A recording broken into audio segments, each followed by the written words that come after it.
This is good. And there will be more layers to this as I peel back the layers, but I wanted to get this out while it was fresh.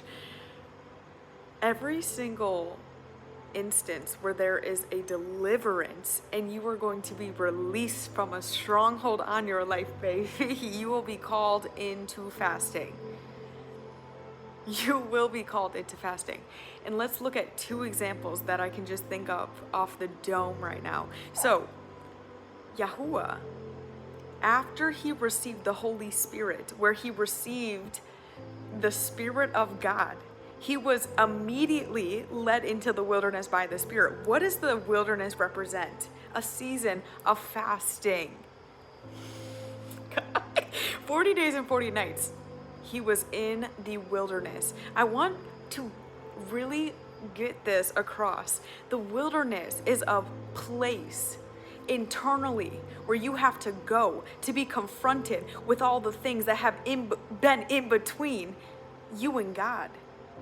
Every single habit, addiction, every single way, every single thought, every single thing that you have been using to distract, you will be faced with. You are going to have to face which you have been not, which you haven't been willing and able to face because of your convenience. I want you to think of it like this. You have been living in the palace, watching your TV, living in privilege. Baby, you got a lot of things to eat. You can go and just eat when you feel confronted with a lot of emotions, or go scroll on your phone. But when you enter into the wilderness, you're stripped of everything. Everything you would have once ran to. You are left bare naked, and it's just you and God in that place. And when Yahuwah, right after the baptism, there was a purification and refinement that was necessary. 40 days and 40 nights, he was led into the wilderness to fast. And what happened in that time was temptation. Everything he would have once ran to, everything the flesh would have loved to run to, or the ego would have loved to indulge in. Food, power, status, all the things that were offered. Oh my goodness. Holy Spirit. Okay, that's one example. Now think about when the Israelites were getting taken out of Egypt. They were getting taken out of a place of bondage. This was internal bondage, internal conflict, where they were mentally enslaved, living in illusion, living in lies, right? And God was delivering them out of that place. Where did they enter? The desert. Okay. Okay, they enter into the desert, right? And what was stripped of them?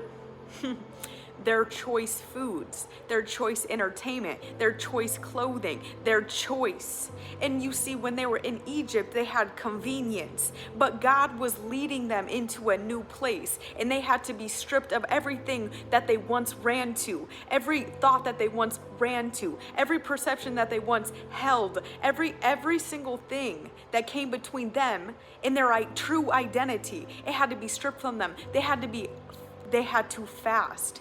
And you see, they were complaining to Moses because they wanted to go back, because in Egypt they had that food and they were getting starved. But you see, they were in a season of having to fast. And Moses was like getting annoyed, like, oh my gosh, they keep complaining. They keep complaining. God, you know what I mean? Give us. But what did God bring forth? Bread, fish. These are specific. I'm going to do more research within how to interpret what that meant. But I just wanted to give a general feel for what the Holy Spirit is revealing to me.